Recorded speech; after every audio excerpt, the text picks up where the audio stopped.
focus directrix method by ellipse. Consider the given data.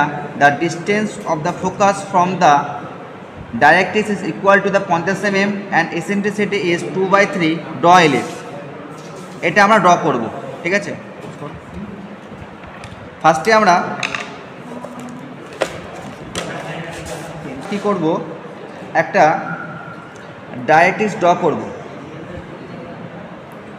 দেন একটা এখানে একটা আমরা কি করব, একটা পয়েন্ট সেন্টার পয়েন্ট নেব এ বি ডাইরেক্ট্রিক্স, এবং আমরা এখান থেকে একটা ভার্টেক্স লাইন একটা ড্র করে দেবো, ঠিক আছে। এবার আমাদের কত ফোকাস কত বলেছে, 50 mm বলেছে, 50 mm বলেছে। তো আমরা এখান থেকে সি পয়েন্ট দিয়ে দিলাম। সি পয়েন্ট,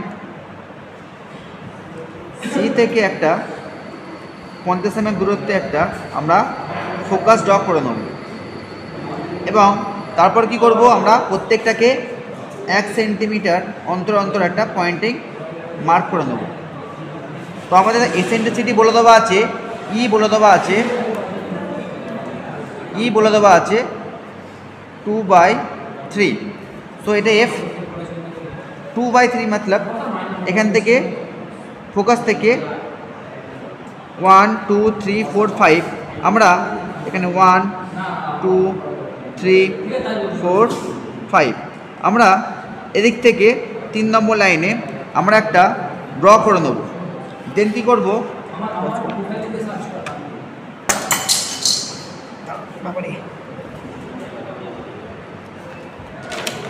3 নম্বর লাইন থেকে 3 নম্বর যে পয়েন্টটা আছে সেখানে আমরা একটা পারপেন্ডিকুলার লাইন ড্র করব 3 নম্বর পয়েন্ট থেকে।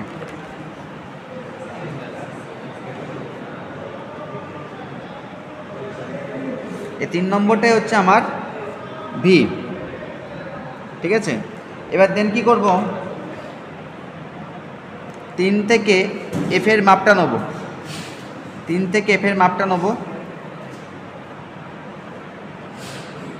নিয়ে আমরা এটা কাট করব। দেন যে পয়েন্টটা পাবো,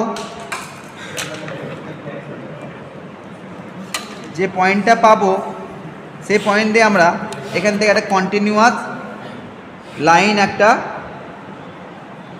ড্র করে নেব, কন্টিনিউয়াস লাইন ড্র করে নেব, ঠিক আছে। আমরা যে পয়েন্টটা পেলাম সি থেকে একটা পয়েন্ট কন্টিনিউয়াস লাইন ড্র করে নেব। দেন কী করবো, আমরা যে 1 সেন্টিমিটার করে লাইনগুলো ড্র করেছিলাম 3 4 থেকে, এখান থেকে আমরা কি করব, এই মাপটা নেব, এই মাপটা নিয়ে প্রত্যেকটা এখান থেকে কাটতে রাখবো।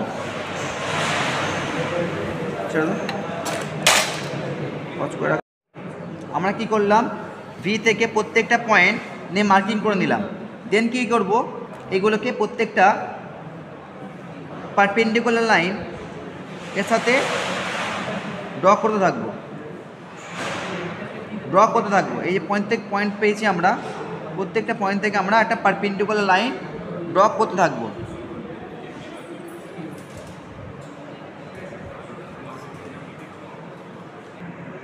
আমরা কি করলাম, প্রত্যেকটা পয়েন্ট থেকে এই পয়েন্ট থেকে এই পয়েন্টে প্রত্যেকটা পারপেন্ডিকুলার লাইন ড্র করবো, কন্টিনিউয়াস পারপেন্ডিকুলার লাইন ড্র করা হলো। দেখো প্রত্যেকটা লাইন ড্র করা হলো। এবার কী করবো, আমরা এই ফোকাস থেকে এখান থেকে দেখো এই 4 থেকে 1-এর মাপটা নেবো, 4 থেকে 1-এর মাপটা নিলাম, ভালো করে দেখো 4 থেকে 1-এর মাপটা নেবো। ফোকাস থেকে ফোকাস বসাবো, এখানে একটা মার্কিং করব, নিচে একটা মার্কিং করব। আবার 2 থেকে এফ থেকে 2-এর মাপটা নেব। দেন কী করবো, ফোকাসে বসাবো এটা, দেন এখানেও ফোকাসে বসাবো, মার্ক করব। আবার এখানে বসালাম, 3-এ বসালাম, এফে বসাবো, আবার এখানে মার্কিং করব, 3-এ 3 ড্যাশে মার্কিং করব। 4 এখানে বসিয়ে 4-এ মার্কিং নেব, ফোকাসে বসাবো, আবার 4 লাইন মার্কিং করব এবং 4 ড্যাশে মার্কিং করব। এইভাবে আমরা কন্টিনিউয়াস লাইনটা ড্র করতে থাকবো।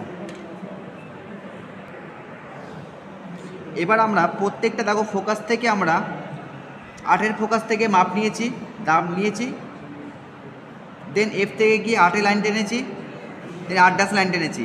এইভাবে কন্টিনিউয়াস তোমার লাইন টেনে যেতে হবে যতক্ষণ না যে আমার ভার্টেক্স লাইনটা যেটা গেছে, ততক্ষণ না ভার্টেক্স লাইনটা গেছে, যেখানে ভার্টেক্স লাইনে দেখো একটা পয়েন্টে গিয়ে আমার দেখা যাচ্ছে, একটা পয়েন্টে দেখা যাচ্ছে এখানে আমার শেষ হয়ে যাচ্ছে। এই দেখো এই পয়েন্টটা 12 পরে যে পয়েন্টটা শেষ হয়ে যাচ্ছে সেটা আমার ভি ড্যাশ, সেটা আমার কী হবে ভি ড্যাশ। এবার দেখো প্রত্যেকটা পয়েন্ট দেখো, এই একটা পয়েন্ট, এক ড্যাশের পয়েন্ট, 2 ড্যাশের পয়েন্ট, 3 ড্যাশের পয়েন্ট, 4 ড্যাশের পয়েন্ট, 5 ড্যাশের পয়েন্ট, 6 ড্যাশের পয়েন্ট, 7 ড্যাশের পয়েন্ট, 8 ড্যাশের পয়েন্ট, 9 ড্যাশের পয়েন্ট, 10 ড্যাশের পয়েন্ট, 11 ড্যাশের পয়েন্ট, 12 ড্যাশের পয়েন্ট। এবার এই যে লাস্ট যে পয়েন্টটা হচ্ছে, এই যে পয়েন্টটা আমার ভি থেকে ডাইরেক্ট যে ভার্টেক্সে যেটা লাইনটা কাটবে সেটা আমার পয়েন্ট দুদিক থেকে সেম থাকবে, এটা হচ্ছে ভি ড্যাশের পয়েন্ট। এবার কী করবো, প্রত্যেকটা পয়েন্টে আমরা ফ্রেঞ্চ কার্ভ দিয়ে আমরা জুড়ে দেবো। আমরা এই পয়েন্টগুলোকে আমরা ফ্রেঞ্চ কার্ভ দিয়ে আমরা জুড়ে দেবো।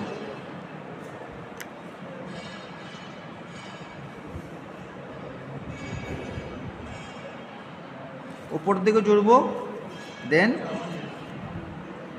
নিচের দিকেও আমরা জুড়বো। বন্ধ করে দাও। দেন আমাদের ফ্রেঞ্চ কার্ভ দিয়ে প্রপারলি জুড়লে আমাদের পারফেক্টলি একটা ওভাল শেপ দেখতে পারবো, সেটা হচ্ছে আমাদের ইলিপস। ঠিক আছে, এভাবে আমরা ড্র করবে।